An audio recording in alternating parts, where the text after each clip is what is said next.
तो दोस्तों आज की इस वीडियो में हम लेके आ गए हैं बहुत ही इंपॉर्टेंट टॉपिक। जैसा कि आपने कई बार शब्द सुना होगा अनजाने में जाने में, क्योंकि इसलिए बात कर रहा हूँ क्योंकि पिछले 3-4 साल पहले जो हुआ उसको कभी भुलाया नहीं जा सकता है। इसीलिए आज इस टॉपिक को हम लेके आ गए हैं आपके सामने, जिसके बारे में जानना बहुत ही अति आवश्यक है और आपकी जिम्मेदारी भी बनती है। तो इस वीडियो में आज हम पर्टिकुलरली बात करेंगे वैक्सीन की। आखिर ये वैक्सीन्स बनी कैसे, इनका इतिहास क्या है और ये काम कैसे करती हैं, और अपने पास कौन कौन से तरीके की वैक्सीन्स हैं जिनसे हम अपने जीवन का बहुत ही अच्छा उपयोग करते हैं। तो स्टार्ट करते हैं इस वीडियो को। जरूर देखें क्योंकि लास्ट के इस वीडियो के कुछ सेकंड्स में मैं आपको बताऊंगा कि वैक्सीन किस तरह की बहुत ही ज्यादा खास होती हैं और कौन कौन सी वैक्सीन्स हमें गवर्नमेंट देना चाहती है। वैक्सीन्स, आखिर ये वैक्सीन्स है क्या? आज हम इस वीडियो में आपको बताएंगे कि इन वैक्सीन से कैसे हम हर साल लाखों लोगों की जान बचाते हैं और बचाते आ रहे हैं। क्योंकि वैक्सीन एक ऐसी चीजें हैं, एक ऐसा मेडिकल इन्वेंशन है जो कि हमारे लिए बहुत ही ज्यादा वरदान साबित हुआ है। तो चलिए आज इस वीडियो में हम देखते हैं और बात करेंगे ये वैक्सीन काम कैसे करती हैं। ऐसे ही हम आगे बात करते हैं वैक्सीन के बारे में। तो सबसे पहले हमारा बनता है कि वैक्सीन का इतिहास कैसा था, कब बना, कैसे बना और किसने बनाया। तो मैं बात करूं वैक्सीन के इतिहास की, तो इसे सबसे पहले 1796 में एडवर्ड जेनर ने एक्सट्रैक्ट किया था, निकाला था, या मैं कह सकता हूं बनाया था। कैसे? इन्होंने सबसे पहले, हुआ क्या था कि उस टाइम पे काउपॉक्स बहुत अच्छे से फैल रखा था। काउपॉक्स के फैलने की वजह से काफी लोग परेशान थे, एक तरह की महामारी बनती जा रही। तो इस काउपॉक्स के इलाज को एडवर्ड जेनर ने स्मॉल पॉक्स की इसके एक्सट्रैक्शन से, स्मॉल पॉक्स से इन्होंने क्या किया, इम्यूनिटी को एक्सट्रैक्ट किया और उसी से काउ पॉक्स का इलाज किया। तो जहां से हमें सबसे पहली वैक्सीन मिली 1796 में एडवर्ड जेनर ने दिया। आगे हम देखेंगे कि वैक्सीन के बारे में अगर हम आगे बढ़ें उससे पहले हमें जानना बहुत जरूरी होगा कि आखिर ये इम्यून सिस्टम क्या है। क्योंकि अगर हम वैक्सीन को जितना बढ़िया तभी समझ पाएंगे जब हम जानेंगे कि आखिर हमारी इम्यून सिस्टम क्या है और किस तरह से काम करती है। इम्यून सिस्टम एक तरह का हमारे बॉडी में कॉम्प्लेक्स नेटवर्क है। इसी को हम हिंदी में बोलते हैं रोग प्रतिरोधक क्षमता। अब ये इम्यून सिस्टम हमारी बॉडी में हमारी बॉडी ऑर्गन्स, सेल्स और टिश्यूज से मिल के काम करती है। और करती क्या है, हमारी बॉडी में जो भी फॉरेन बॉडी आए, फॉरेन बॉडी मतलब जो भी बाहरी चीजें हमारी बॉडी में जाए, जैसे कि मैं बात करूं कि नहीं बैक्टीरियाज की या वायरसेस की, तो इनके अगेंस्ट में ये अपना रिस्पॉन्स दिखाए और इनको मार गिराए। यही तो हमारी इम्यून सिस्टम है एक कॉमन लैंग्वेज में।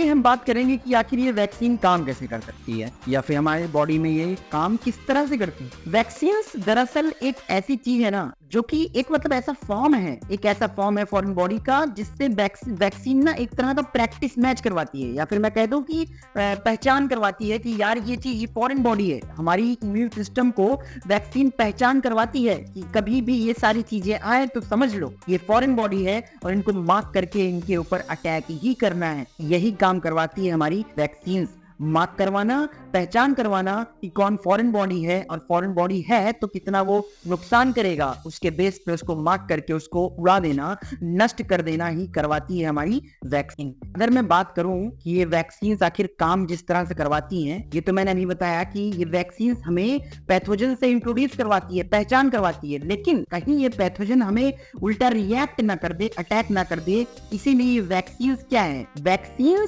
एक तरह के पैथोजन ही है बट वो इनएक्टिव फॉर्म में है, जो कि अभी अपना एक्टिवेशन नहीं शो कर पा रहे हैं। क्योंकि उन्हें हमने इनएक्टिव फॉर्म में ही तो वैक्सीन होते हैं।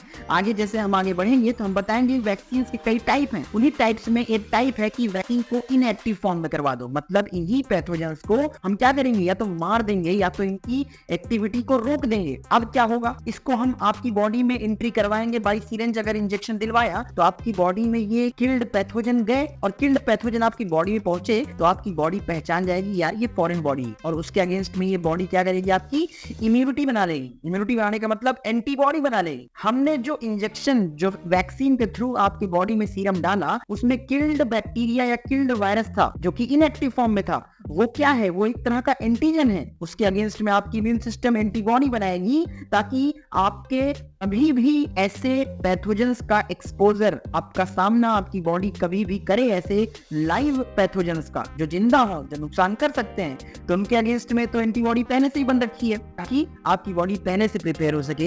यही काम करवाती है वैक्सीन। आइए जानते हैं वैक्सीन के टाइप कौन कौन से होते हैं। सबसे पहले मैं बात करता हूँ, सबसे पहला टाइप आता है लाइव और एटेन्यूएटेड वैक्सीन। इसमें हम करते क्या है, इसमें हम पैथोजेंस जो होते हैं हमारे बैक्टीरिया या वायरसेस, उनको हम वीक कर देते हैं। वीक करने का मतलब अब वो अपने फुल पोटेंशियल पे काम नहीं करेगा, उसको हम एकदम वीक कर देंगे ताकि वो आपकी बॉडी में पॉइजन ना बना पाए, और उसको हम आपकी बॉडी में as a form of serum insert करेंगे। अगला है जिसे हम कहते हैं सेकंड टाइप ऑफ वैक्सीन, ये है हमारा इनएक्टिवेटेड वैक्सीन। इसमें हम क्या करते हैं, इसमें हम पैथोजेंस को किल्ड फॉर्म में यूज करते हैं। तीसरा टाइप है वैक्सीन का, इसे कहते हैं हम सब यूनिट टाइप का वैक्सीन। सब यूनिट वैक्सीन में होता क्या है, सब यूनिट वैक्सीन में सिर्फ हम पैथोजन के एक्सट्रैक्टेड एंटीजेनिक पार्ट को ही यूज करते हैं as a form of serum. Last और चौथा टाइप का हमारा वैक्सीन जिसको हम कहते हैं टॉक्सॉइड वैक्सीन। टॉक्सॉइड वैक्सीन में हम क्या करते हैं, वैक्सीन का जो टॉक्सॉइड वैक्सीन है इसमें हम जो पैथोजन यूज करते हैं उसका सिर्फ टॉक्सॉइड यानी कि टॉक्सिन्स ही यूज करते हैं, ताकि आपकी बॉडी उस टॉक्सिन से जो टॉक्सिक है उसको निकलने की लिमिट उसका कम कर देते हैं, ताकि वो टॉक्सिन आपकी बॉडी में जाए और उसके अगेंस्ट में एंटीबॉडी बनवाए। जैसे ये माने बढ़ते हैं, एक हमारे पास इंपॉर्टेंट टर्म आता है इसमें कि हर्ड इम्यूनिटी क्या होती है। हर्ड इम्यूनिटी एक ऐसा टर्म है जिसका मतलब होता है, जैसे कि हम अभी तक आगे बढ़ते हुए आ रहे हैं, हमने देखा कि इम्यूनिटी क्या करती है, एक इंडिविजुअल को प्रोटेक्शन तो देती ही है, साथ ही साथ इससे होगा क्या, एक वाइड रेंज ऑफ पॉपुलेशन भी इससे बचता है। क्योंकि होगा क्या, इससे क्या है, एक वाइड रेंज ऑफ पॉपुलेशन को एक एक्स्ट्रा लेयर ऑफ प्रोटेक्शन मिल जाती है। अब इससे होगा क्या कि अब पर्सन टू पर्सन डिजीज का स्प्रेडमेंट नहीं हो पाएगा, इसे ही कहते हैं हम हर्ड इम्यूनिटी। यही हर्ड इम्यूनिटी वहां हेल्प करती है हमको जहां पे हम एक कम्युनिटी में, एक पॉपुलेशन में ऐसे लोगों को जिनको हम वैक्सीन नहीं प्रोवाइड कर सकते, जैसे कि हमारे पास न्यू बॉर्न बेबी हो गए, या फिर मैं ओल्ड एज लोगों की बात करूं जिनकी इम्यूनिटी पहले से ही बहुत वीक है, तो इनको हम एक्स्ट्रा लेयर ऑफ इम्यूनिटी नहीं दे सकते। तो वहां पे ये हर्ड इम्यूनिटी बहुत ही इंपॉर्टेंट रोल निभाती है। जब कोई भी पैथोजन यानी कि बैक्टीरिया, वायरस ही नहीं, बाहरी कोई भी ऐसा जीव जो हमें नुकसान पहुंचा सकता है, उसे करेगा क्या, हमारी बॉडी उसे रिकॉग्नाइज करती है, पहचानती है। अब ये पहचान कराने में काम कराती है हमारी बॉडी की व्हाइट ब्लड सेल, जिसको हम लोग बोलते हैं आम भाषा में WBC, व्हाइट ब्लड कार्पसेल्स, जो कि अमीबॉइड शेप का होता है। अमीबा आप जानते ही होंगे।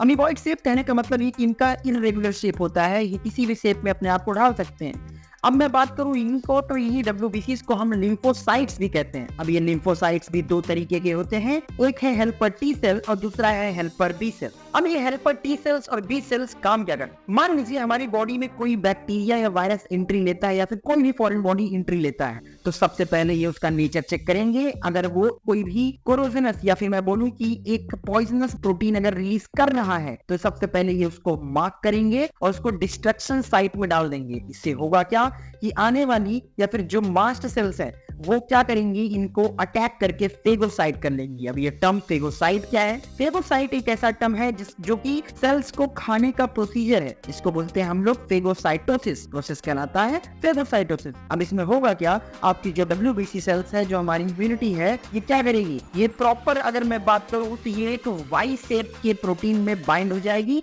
और वहां से इसको डिस्ट्रक्शन के लिए मार्क कर देगी कि ये सेल या फिर ये हमारे लिए जो बॉडी है, फॉरेन बॉडी, ये हमारे लिए नुकसान पैदा कर सकता है, उसको मार्क कर देगी हेल्पर T और B सेल्स और उसको उड़ा दिया जाएगा, उसे खत्म कर दिया जाएगा।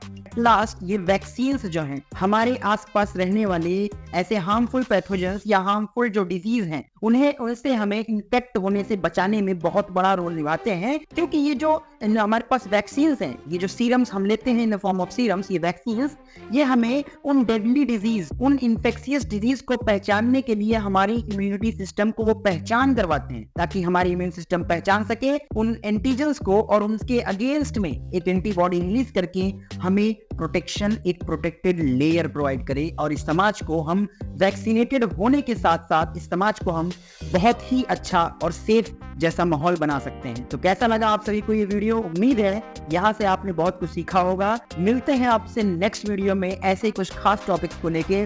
अगर आपको जरा भी ये वीडियो इंफॉर्मेटिव और अच्छा लगा हो तो प्लीज लाइक, कमेंट, शेयर करें।